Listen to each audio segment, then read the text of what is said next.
छत्तीसगढ़ में अब पुलिस वालों ने भी अपनी पॉलिटिकल पार्टी बना ली। आपको बता दें, 2018 के पुलिस परिवार आंदोलन के नेता उज्जवल दीवान समेत कई पूर्व पुलिसकर्मी पार्टी में शामिल हैं, जिन्होंने छत्तीसगढ़ की राजधानी रायपुर के बाद जनजातीय जिले में पार्टी विस्तार का कार्यक्रम करते हुए जनता से जुड़ना भी शुरू कर दिया।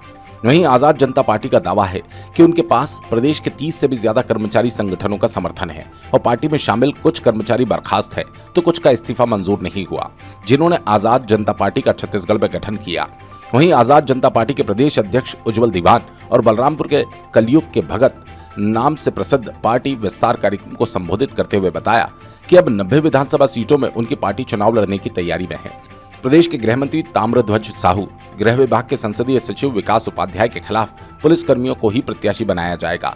वहीं मीडिया से खास बातचीत के दौरान आजाद जनता पार्टी के अध्यक्ष उज्जवल दीवान ने आजाद जनता पार्टी के बारे में बात करते हुए बताया उनका किसी भी पॉलिटिकल पार्टी पर भरोसा नहीं रहा, क्योंकि उन्हें किसी भी पार्टी पर विश्वास नहीं है।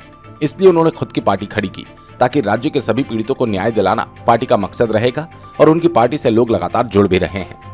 गौरतलब है, आजाद जनता पार्टी के अध्यक्ष उज्जवल दीवान धमतरी जिले में कांस्टेबल के पद पर है और उन्होंने साल 2021 में ही अपना इस्तीफा दिया, जो अब तक मंजूर नहीं किया गया।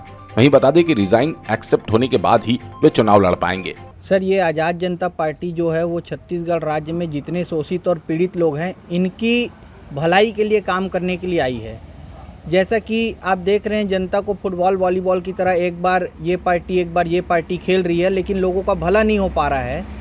तो हम भी सिस्टम के कहीं ना कहीं मार खाए हुए लोग हैं और पीड़ित लोग हैं, तो हम सारे पीड़ितों ने मिल के इस पार्टी को रन कर रहे हैं अभी।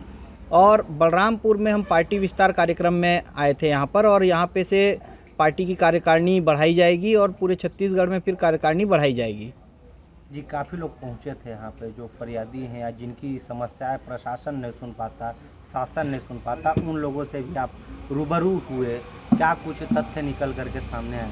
सर, यहाँ पे देखने को मिल रहा है कि लोगों को शिक्षा का अभाव है, और या तो सिस्टम में बैठे हुए लोग लोगों को शिक्षित नहीं करना चाहते, उनके अधिकारों को उनको नहीं देना चाहते हैं, क्योंकि बहुत छोटी छोटी चीज़ें हैं सर, जो कि सिर्फ एक आवेदन देने मात्र से उनका निराकरण किया जा सकता है, लेकिन लोगों का निराकरण नहीं हो पाया। ये बहुत गंभीर विषय है। इसके लिए यहाँ पे प्रशासन को सोचना पड़ेगा, क्योंकि बहुत ही पिछड़े जनजाति के लोग हैं यहाँ पर, और जिनकी शिक्षा बहुत कम है, जिनके लिए लड़ने वाले लोग बहुत कम हैं। और आज उन्होंने जब अपना आवेदन दिया तो पंडो जनजाति यहाँ पे हैं, उनके भी समाज से बहुत सारे लोग आए, जिनको बताया जाता है कि राष्ट्रपति के दत्तक पुत्र होते हैं वो, और उनकी पीड़ा का अगर निराकरण नहीं हो रहा है तो फिर बहुत गंभीर विषय है सर यहाँ पर।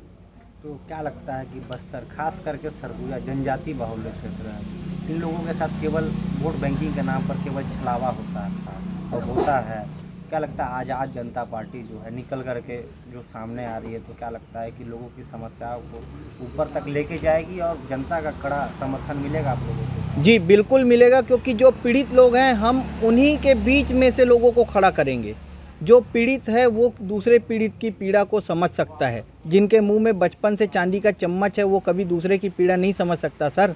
इसीलिए हम पीड़ितों के बीच में से लोगों को उठाएंगे, और जितने भी शोषित और पीड़ित लोग हैं वही हमसे जुड़ रहे हैं। कोई बहुत करोड़पति अरबपति लोग हमसे नहीं जुड़ रहे हैं, ज़मीनी स्तर के ही लोग जुड़ रहे हैं, और जिसे आप वोट बैंक मानते हैं, जिन्हें आज तक छलाया गया है। और आने वाले समय में छत्तीसगढ़ की जनता जागरूक हो रही है। अब वो किसी के छलावे में नहीं आएगी, वो अपने वोट का उपयोग सही तरीके से करेगी, फुटबॉल वॉलीबॉल नहीं बनेगी। इसीलिए आज़ाद जनता। मेरा नाम अमानत खान उर्फ कलयुग का भगत सिंह है और मैं एक सामाजिक कार्यकर्ता हूँ। और अभी लगभग 2 महीने पहले मैं छत्तीसगढ़ का क्षेत्रीय पार्टी है आज़ाद जनता पार्टी, जिसके साथ मैं जुड़ा हूँ, और हमारे छत्तीसगढ़ के जो प्रदेश अध्यक्ष हैं साथ पे बैठे आप देख रहे हैं, तो इनके नेतृत्व में जो है हम अपने ज़िला का और आसपास के जो 2-3 ज़िलों से आए हुए हमारे कार्यकर्ता और पीड़ित पक्ष हैं, उनके साथ मिल के पार्टी के विस्तार के लिए कार्यक्रम रखे थे। और जो हमारे बलरामपुर ज़िला जो है वो दूसरे राज्यों का मतलब सरहदी क्षेत्र है, और इसके साथ साथ आप देख रहे हैं कि आदिवासी बहुल क्षेत्र है, और यहाँ पे छोटे छोटे समस्याओं के कारण जो है लोग यहाँ पे बहुत ज़्यादा पीड़ित हैं। तो पार्टी जिस तरीके से काम कर रही है और पार्टी में जिस तरीके के लोग हैं सारे लोग, उसको देख के एक उम्मीद जगह है कि हाँ, लोगों के लिए हम कुछ बेहतर कर सकते हैं। और उसी उद्देश्य के पूर्ति के लिए ये 2023 के विधानसभा चुनाव से पहले पूरे छत्तीसगढ़ में जो है हम पार्टी का गठन कर रहे हैं। उसी क्रम में जो है बलरामपुर ज़िले में सरगुजा संभाग के कुछ विधानसभाओं से जो आए हुए हमारे कार्यकर्ता हैं उनका पार्टी में जो है ज्वाइनिंग हो रहा है और आगे इस क्रम को जो है लगातार हम लेके आगे बढ़ते रहें। पकानजूर से विप्लव कुंडू की रिपोर्ट।